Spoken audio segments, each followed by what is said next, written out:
আসসালামু আলাইকুম এসএসসি 26 পেজের শিক্ষার্থীরা, আশা করা যায় তোমরা ভালো আছো। তোমরা অনেকেই জানো যে তোমাদের জন্য জাতীয় শিক্ষাক্রম থেকে অলরেডি তোমাদের জন্য অনেক আগেই সিলেবাস পাবলিশ করেছে তারা। তো আমরা অনেক আগেই সেগুলো প্রিন্ট আউট করে ফেলেছি। শুরুতেই যদি আমি পদার্থবিজ্ঞানের কথা বলি, যারা সায়েন্স থেকে পরীক্ষা দিবে পদার্থবিজ্ঞানের কথা বলি, পদার্থবিজ্ঞান থেকে প্রথম, দ্বিতীয়, তৃতীয়, চতুর্থ, সপ্তম, অষ্টম এবং দশম অধ্যায়গুলা 2026 যারা এসএসসি পরীক্ষা দিবে তোমাদের জন্য রয়েছে। তো তোমরা যারা পদার্থবিজ্ঞানের 2026 সালের পরীক্ষার্থী, এসএসসি পরীক্ষার্থীরা যারা নতুন টেনে নিউটন বলি আমরা যাকে, নিউটনে রয়েছে, তোমাদের জন্য এই অধ্যায়গুলাই 7টা অধ্যায় পদার্থবিজ্ঞানের ফিজিক্সের 7টি অধ্যায় তোমাদের জাতীয় শিক্ষাক্রম থেকে দেওয়া। এগুলো নিয়ে তোমাদের প্রিপারেশন চালাবে। প্রথমটা হচ্ছে আবার বলি আমি, প্রথম, দ্বিতীয়, তৃতীয়, চতুর্থ, প্রথম, দ্বিতীয়, তৃতীয়, চতুর্থ, সপ্তম, অষ্টম এবং দশম অধ্যায়গুলা। আমি যদি রসায়নের কথা বলি, কেমিস্ট্রির কথা, তাহলে তৃতীয় অধ্যায়, চতুর্থ অধ্যায়, পঞ্চম অধ্যায়। তবে পঞ্চম অধ্যায়ের আংশিক ভালো মতো খেয়াল করবে যে তৃতীয় অধ্যায়টা রয়েছে পুরাটাই, চতুর্থ অধ্যায়টি রয়েছে পঞ্চম অধ্যায়ের আংশিক। সেগুলো যে পাঠ আছে না, ওই যে পাঠগুলো আছে, পাঠগুলো একটু দেখে পড়তে হবে। আংশিক অধ্যায় রয়েছে ষষ্ঠ অধ্যায় পুরোটা, সপ্তম অধ্যায় পুরোটা, একাদশ অধ্যায় যে জীবাশ্ম, যে খনিজ সম্পদ এবং জীবাশ্ম, যে 11তম অধ্যায় রসায়ন বইয়ের, সেই রসায়ন বইয়ের খনিজ সম্পদ এবং জীবাশ্ম অধ্যায়টি আংশিকভাবে রয়েছে। সেটা আংশিক, তোমরা আংশিক অংশ রয়েছে, সেগুলো এসএসসি পরীক্ষার জন্য, এসএসসি 26-এর জন্য প্রযোজ্য হবে। গণিতের কথা যদি আমি একটু বলি, গণিত হচ্ছে দ্বিতীয় অধ্যায় সেট ফাংশন রয়েছে, তৃতীয় অধ্যায় বীজগণিত রাশিগুলো রয়েছে, সপ্তম অধ্যায় রয়েছে, অষ্টম অধ্যায় রয়েছে, নবম অধ্যায় ত্রিকোণমিতি রয়েছে, 11তম অধ্যায় রয়েছে, 16তম অধ্যায় পরিমিতি রয়েছে, 17 অধ্যায় সবার প্রিয় পরিসংখ্যান রয়েছে। আমি বলি সবার আপন ভাই পরিসংখ্যান রয়েছে।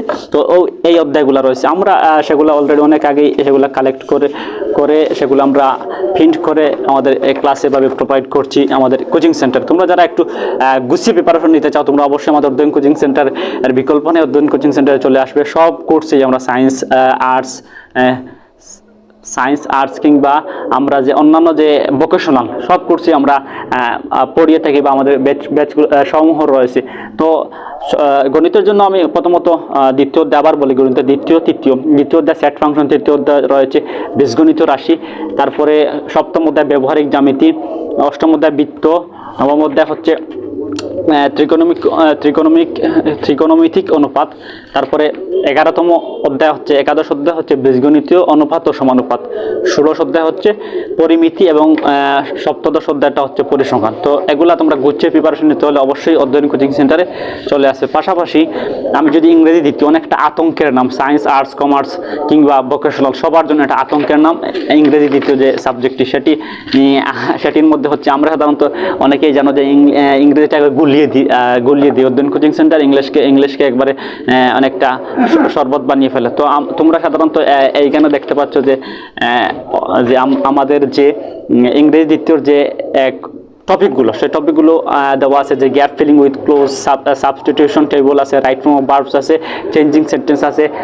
ঠিক 2025 সাল কিংবা 24 সালে পরীক্ষা দিচ্ছে তাদের মতোই চেঞ্জিং সেন্টেন্স রয়েছে, ট্যাগ কোয়েশ্চেন রয়েছে, সাফিক্স প্রিফিক্স রয়েছে, পাশাপাশি প্রিপোজিশন আছে, কানেক্টর আছে, পাংচুয়েশন এন্ড ক্যাপিটালাইজেশন সবার প্রিয় একটা জিনিস রয়েছে।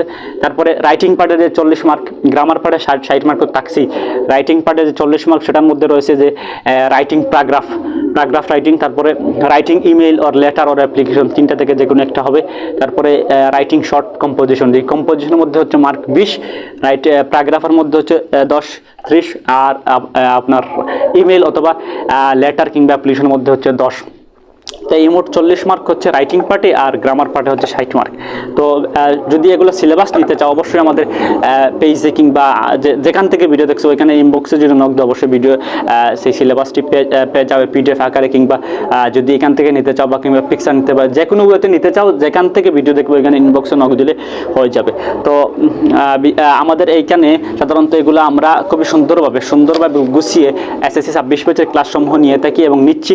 তোমরা যারা এসএসসি 26 ব্যাচের আসো তোমাদের কিন্তু সময় একবারে স্বল্প। ঠিক এই যে ইংরেজি ইংলিশ দ্বিতীয়র যে সিলেবাসটি, সেই সিলেবাসটি 2025 সালেও তারা পড়তেছে। অর্থাৎ তারা 2 বছর থেকে সেম সিলেবাস পড়তেছে। তোমরা শর্ট সিলেবাস হলো, ইংরেজি দ্বিতীয়টা আসলে শর্ট সিলেবাস নয়। তো তোমরা যারা পরীক্ষা দিবে 26-এ, তোমরা ভাবতেছো অনেক সময়, 1 বছর, আসলে 1 বছর সময় তেমনই না। যারা বর্তমান রমজানের পরে 25-এর পরীক্ষা দিবে তারা জানে যে সময় কত দ্রুত চলে যায়। তোমরা যারা এখনো হেলায় ফেলায় সময় তোমরা ব্যয় করছো, তোমরা ব্যয় না করে আমাদের কোচিং সেন্টারে আসতে পারো। এবং আমাদের কোচিং সেন্টারে সায়েন্স, আর্টস কিংবা ভোকেশনাল সব কোর্সই ব্যাচ আছে, সকাল বিকাল ব্যাচ আছে। তোমরা অবশ্যই আসবে, যোগাযোগ করবে। সবার প্রতি শুভকামনা রইল, এবং কোনো প্রয়োজন হলে অবশ্যই অধ্যয়ন কোচিং সেন্টার সব সময় সবার জন্য ফ্রি। আসসালামু আলাইকুম।